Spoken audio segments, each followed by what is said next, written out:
안녕하세요. 투자하는 과학의 아빠 최일입니다. 투자는 재미난 놀이다. 아들 현우입니다.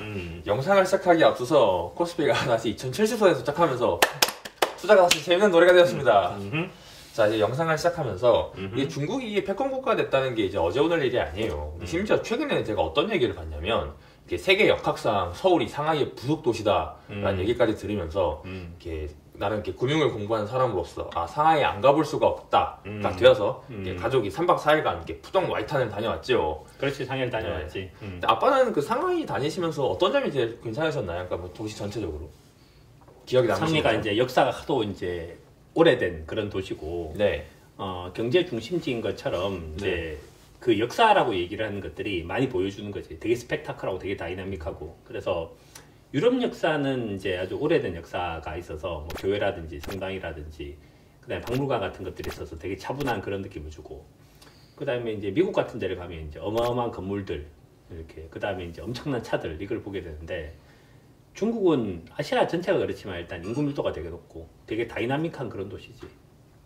그러니까 아빠가 이제 중국 가서 되게 해보고 싶었던 것이 디디 추싱으로 자동차 타보기. 네. 그냥 오포를 가지고 오포 자전거 이제 공유해보기 이걸 생각을 했는데, 오픈 못 해봤죠. 오포 못 타봤는데 거기 가서 이제 그런 생각을 했지. 그러니까 디디 추싱은 흥하겠지만 그 오포는 망할 수밖에 없다. 아, 그래요? 그 생각이 든 것이 이제 중국이라는 나라가 기본적으로 공산주의 국가잖아. 그렇죠. 그리고 그 다음에 정치가 일당 독재잖아. 그런데 그럼에도 불구하고 경제는 자유를 줬잖아. 그렇죠. 일부에게. 네. 그러다 보니까 이제 뭐가 있는가 하면, 우리가 갔을 때 제일 신기한 것이 그거지. 에어비앤비로 건물을 빌려서 갔는데 그 들어가는 문에 어떤 아저씨가 개를 데리고 있었잖아. 그 다음에 엘리베이터 문은 고장나 있었고. 그렇죠. 이게 단추는 고장나 네. 있었고. 황당한 건 그건데 그 개를 키우는 아저씨가 걔가 그 엘리베이터 앞에 오줌을 쌌잖아. 그렇죠. 근데 전혀 신경 쓰지 않잖아. 그렇죠. 그리고 엘리베이터 문을 딱 여는 순간 엄청나게 이제 또 이쁜 집이 나오잖아. 그러니까 중국은 공공의 영역은 공산주의 국가의 잔재가 그대로 남아있기 때문에 엄청 이제 노후화되어 있는 거야. 근데 사적인 영역은 엄청 발전되어 있는 거지. 그래서 예를 들어서 디디 추싱은 택시 기사가 관리를 하잖아. 그래서 걔는 흥할 수 있는 거야. 근데 오포라고 하는 그 공유 자전거는 이제 그 관리가 되지 않잖아. 그러니까 버려져 있는 거지. 맞아요. 그러니까 중국이라는 나라를 딱 가보면 4차 산업의 중심지가 있긴 있는데, 그 중에서 관리되어질 수 있는 자본주의는 흥할 수 있다. 관리되어질 수 없는 자본주의는 망할 것이다. 라는 느낌이 든 것이 아주 첫 번째 가장 강렬한 인상. 그런 생각이 들죠. 이것이 CFA 여행법. 아니야. 저 그래서 한 번도 못했어요. 아니, 뭐 그거는 그러니까 그거는 이제 그거지. 이렇게 그런 생각을 하고 보면 중국이라는 나라가 되게 신기한 나라잖아. 그렇죠. 중국이라는 나라가 이제 이렇게 그 텐센트가 100원이잖아, 100원. 네. 그러니까 텐센트잖아, 말 그대로. 샤오미도 좁쌀이고. 그렇죠, 샤오미 좁쌀이고. 그런 것들 하나씩 모아서 이제 경제를 키워 나가는 것들이잖아. 근데 그런 류의 것들을 되게 잘하고 있는데, 그 중에서 누구는 흥할 수 있고, 그 나라의 역사적, 이제 문화적 그런 배경 때문에 어디는 그게 될 수가 없다. 뭐 그런 생각이 좀 들었던 거지. 그럼 이렇게 아빠가 이렇게 여행 다니시면서 가장 좋다고 얘기하시는 사실 이게 동방명주였는데, 동방명주에 대해 얘기해 주실 수 있나요? 동방명주 어떤 점이 그렇게 좋으셨나요, 동방명주에서?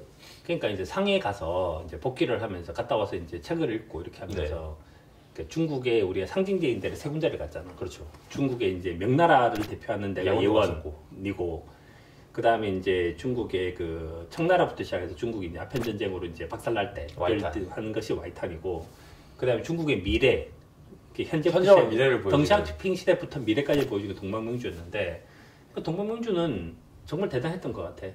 대단했던 것 같은 것이 이제 유리로 깔려 있는 잔도가 있는 그 어마어마한 역사가 이제 하나가 있고, 그 다음에 이제 사이즈로 승부를 하는 것이 있고, 그 다음에 제일 놀라운 건 그거지. 이제 거기서 미래관 갔을 때, 이 미래관을 갖다 얘네들이 이렇게 디자인할 수 있구나. 그 다음에 사실 이제 대부분의 국가는 이제 국가가 디자인하고 싶은 대로 디자인할 수가 없어. 아, 그렇죠. 그렇지, 하고 싶은 대로 할 수 있는데, 거기는 거의 디자인하는 대로 쫙 되고 있으니까 굉장히 빠른 속도로 정말 다이나믹하게 움직이고 있다. 이런 생각이 들더라고요. 그래서 동방민주 갔더니 상해가 서울보다 훨씬 더 사이즈가 크구나. 그다음 사실은 아빠는 뭐 개인적으로 제일 좋았던 거는 예원이었던 것 같아요. 예원이요? 예원. 연도 되게 이뻤죠. 저도 예원 볼 때 감동했습니다. 어떻게 이렇게 돌들이 다 신기하게 이쁜지. 그래서 이제 예원이 왜 이뻤을까를 이제 CFA적으로 보면, 그러니까 경제적으로 보면 이제 그거지. 그 명나라 시대 때 인구가 엄청나게 폭발적으로 늘어. 그 일이 왜 발생했는가 하면 한 500년 전에 그러니까 이제 포르투갈, 스페인이 이제 세계를 정복을 하잖아. 네. 그래서 우리나라도 나오는데 이제 16세기, 17세기 대한민국에 감자, 고구마 같은 것이 이제 수입이 돼서 들어와 고추 이런 것이 이게 아메리카 작물이야. 아메리카 작물. 그러니까 한 500년 전쯤에 이제 그런 아메리카 작물들이 들어와서 중국이라는 나라가 이제 땅 밑에는 이제 당연히 이제 그 쌀이 이제 재배가 되고 있었을 건데 밭이라든지 구릉이라든지 이런 데서 이제 그런 게 재배가 된 거야. 감자, 고구마, 옥수수 이런 것이. 그러니까 생산이 급속히 늘었을 거 아니야. 그 당시 그렇죠. GDP의 중심은 당연히 농업이니까. 그래서 경제가 급속도로 발전을 하니까 잘 먹고 잘 살게 된 거야. 그래서 인구가 더블로 늘어. 그 당시 인구가 이제 한 2배 정도쯤 늘어서 되게 잘 사는 나라가 돼. 잘 사는 나라가 되니까 또 일단 기본적으로 싼 노동력을 기반으로 해서 중국이 되게 많은 제품을 만들어내게 되는 거야. 그러니까 중국에 비단이 있고, 중국 차가 있고, 그 다음에 이제 중국에 뭐 이제 그 도자기 같은 것이 있는 거지. 그래서 그 당시 그 물건을 사기 위해서 전 세계 자금들이 들어오기 시작해. 근데 네가 알다시피 한 500년 전쯤에 잉카 제국을 박살을 내잖아. 그렇죠. 그래서 전 세계 은들의 4분의 3 정도쯤 중국으로 몰려 들어온 거야. 그 우리 중국 박물관에 갔을 때 거기 보면 은으로 만든 주화 만드는 거 있잖아요. 네. 이렇게. 그래서 돈들이 엄청나게 들어온 거야. 돈들이 들어와서 잘 먹고 잘 살게 된다고. 잘 먹고 잘 살면 사람들이 창의적인 일을 해. 창의적인 일을. 그래서 명나라 시대 때 뭐가 만들어지는가 하면 뭐 수호지, 삼국지, 뭐 그 다음에 서유 아니다 뭐지? 하여튼 뭐 그런 작품들도 만들어지는 거지. 그 다음에 이제 상인들에 의해서 잘 먹고 잘 살아진 거잖아. 그 잘 먹고 잘 사니까 또 이제 뭐가 있는가 하면 재밌는 놀이를 하는 거야. 재밌는 놀이가 뭔가 하면 이제 자기 집을 지어놓고 거기서 이제 시, 그림, 그 다음에 연극 이런 걸 한 거야. 그걸 대표적으로 보여준 데가 이제 예원이라는 곳인 거지. 그 예원이라는 것은 경제력이 급속도로 발달하고 어떤 창의적인 작품들을 만들어내고 그런 것들을 되게 많이 보여주는. 이게 이제 그 공자님 말씀을 하면 항산 때문에 항심이 생긴 거지. 아쉽죠. 근데 예원담이 그렇지. 그러니까 이제 나라가 그렇게 잘 살았는데 안 좋은 일들 많이 생기고 잘 살았는데 그래서 이제 우리가 이제 그 이어 본 게 그잖아요. 청나라 시대 때 좀 아픈 전쟁 후부터 청나라 시대 때 이제 건중제라는 사람들이 있어서 그러니까 이제 강건성세라고 해서 강희제, 옹정제, 건중제 이 3년 동안이 중국이 엄청 잘 살았거든요. 세계 최강. 근데 이제 건중제가 그 당시 무슨 말을 하는가 하면 영국의 상인들이 이제 쳐들어왔을 때 영국 상인들이 수교를 허락해달라고 수교를 해주세요 이렇게 얘기할 때 그렇게 말을 하잖아. 내 앞에서 벌벌 떨어라.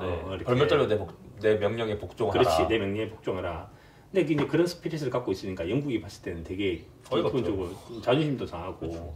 그래서 이제 예를 들어서 500년 전에 정화를 보내서 세계를 갖다 정복을 할 수 있는 능력이 됐음에도 불구하고 안 했던 것도 너희들이고, 너희들은 무에 대해서 이제 능력이 없다. 해군력의 차이가 되게 많이 났잖아. 그래서 결국 이제 박살이 나는 거지.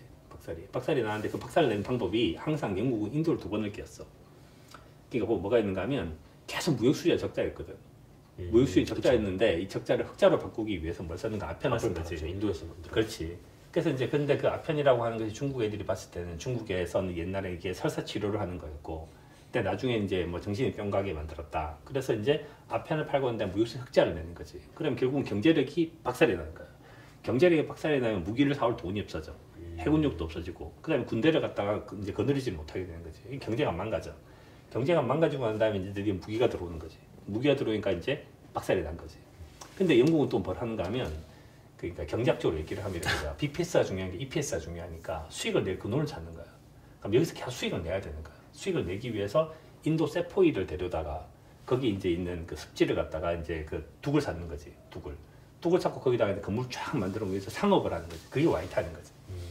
그 와이탄이라는 곳은 가보면 이제 그런 약간 중국이 봤을 때 엄청 자존심이 상하는 그런 일이. 이쁘긴 이쁘던데. 그렇지. 네. 중국 그렇게 된 거고. 근데 거기가 그렇게 되는 바람에 영국이 거기를 갖다 중심지로 만드는 바람에 마치 홍콩도 그랬고 그렇게 하는 바람에 얘네들이 이제 또 이제 굉장히 발전하게 된 거지. 1930년대는 상해가 그런 의미 때문에 뉴욕이라든지 런던만큼의 큰 도시가 된 거야. 큰 도시가. 그런 다음에 이제 그 마오쩌둥 시대 때 완전히 무너지기 시작을 했고, 그러다가 이제 다시 덩샤오핑 시대 때 상하이라는 도시가 복권이 되기 시작을 했고, 급속도로 발전한 거지. 남순강화를 통해서. 그렇지, 남순강화를 통해서. 그리고 그걸 아주 잘 보여주는 곳, 그것이 이제 푸동이 된 거. 그러니까 뭐 거기는 정말 한때 우리나라 별명이 다이나믹 코리아였는데 거기는 진짜 다이나믹, 울트라 다이나믹 상하이드만. 그런 것 같았어.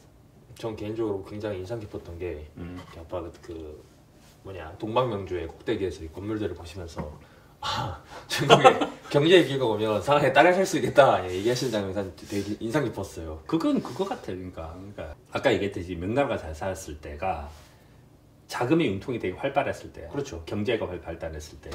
그다음에 이제 경제가 발달하지 못하고 무역 수지에서 적자를 내기 시작하고 한다 다시 망한 거고. 그렇죠. 그다음 그 이후에 이제 그 덩시아오핑 시대 때 다시 이제 그 화폐를 이제 그러니까 금융업을 다시 키우는 거지. 그래서 중국의 시가총액 상위 회사들이 전부 금융회사들이에요. 그렇죠. 우리나라도 IMF 전에는 조상 제한사라고 불리는 애들이 시가총액 40% 차지했어. 그래서 이제 중국도 약간 그렇구나. 그래서 이제 그런 생각이 든 거지.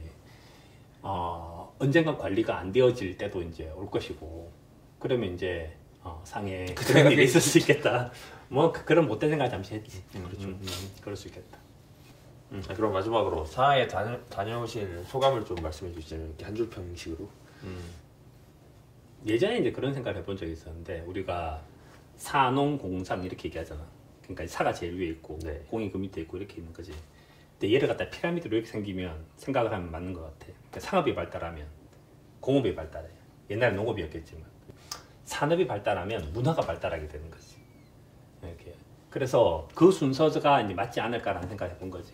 예원 같은 경우도 마찬가지고 와이탄도 마찬가지고 푸동도 마찬가지인데, 금융업이라고 하는 상업이 발달하고 그 위에 산업이 발달하고 그 위에 산업 위에서 사람들의 문화가 발전할 수 있다, 이런 생각을 한번 해보게 된 것 같아. 보통 근데 보편적으로 반대 아닌가요? 산업이 좀 발달하고 나서 상업이 발달하는 거 아닌가요? 근데 이제 중국이라는 나라가 항상 산업은 있었지. 항상 사람들은 있었고. 그런데 그 산업이 발전을 할 수 있는 상업의 바탕이 있었는가 없었는가가 차이가 있는 거지. 그래서 이제 아까 얘기했듯이 예원 같은 경우도 있었잖아. 그 당시 그 은이라고 하는 것이 들어와서 교육이 발전하게 된 거잖아. 그러니까 잘 살게 된 거고, 푸동지구를 만들었던 것들도 뭔가 하면, 그러니까 중국의 공산당이라고 한 사람들이 실제로 상해에다가 엄청나게 많은 집중적인 자본을 투자함으로써 그 나라 그 지역이 잘 살게 된 거지. 그러니까 그 자본을 넣고 나면 그다음부터 산업이 발달하는 자연스러운 수순이다. 그렇지. 그러니까 예를 들어서 경제 성장률, 인구 증가율, 기술 생산성 이렇게 얘기를 하면 기술을 항상 중국이 다 갖고 있었어, 실제로. 근데 그걸 상품을 안 만들었던 거지. 그럼 인구도 항상 많았었지. 그 우리 갔을 때 창하라고 얘기를 하는 것이 달나라를 갔잖아. 연필 심 이걸 만들 수 있는 기술이 없음에도 불구하고 사람을 달에는 보낸 거지. 그러니까 그건 뭐 뭐가 있는가 하면 중국이 어디다 자본을 때려 박느냐에 대한 의사결정인 거지. 근데 중국은 이제 의도적으로 이걸 한 거지. 왜 이걸 하는가 하면 자동차가 부품 10만 개가 나와. 그러니까 자동차가 발전하면 부품 사업이 10만 개 정도 되는 거야. 그다음 우주 있지, 우주. 네. 그러니까 이제 그 다음에 이제 비행기를 만들어. 비행기가 100만 개인가? 그러니까 비행기를 하게 되면 또 그만큼 있는 거야. 우주는 또 그보다 더 큰 거지. 그러니까 이제 우주라는 산업을 키웠을 때 고용 유발 효과라든지, 안 그러면 산업 유발 효과가 제일 큰 거지. 그러니까 그래서 하는 거지. 연필심을 만들 필요는 없지. 그래서. 그러니까 중국이 그잖아. 진시황 역사 이래로 3000년 역사 중에서 중국이 넘버 2로 있거나 중국이 이제 2등 국가로 추락했던 적이 그때밖에 없었던 거지. 아편 전쟁 때부터 시작해서 이제 그때밖에 없었던 거지. 그래서 중국은 그거지. 예전에 한때 전 세계에서 GDP의 30%를 넘게 차지했던 적이 있었고, 지금 그걸 하겠다라고 생각하고 있는 거지. 그게 얘네들이 생각하는 중국 몽인국.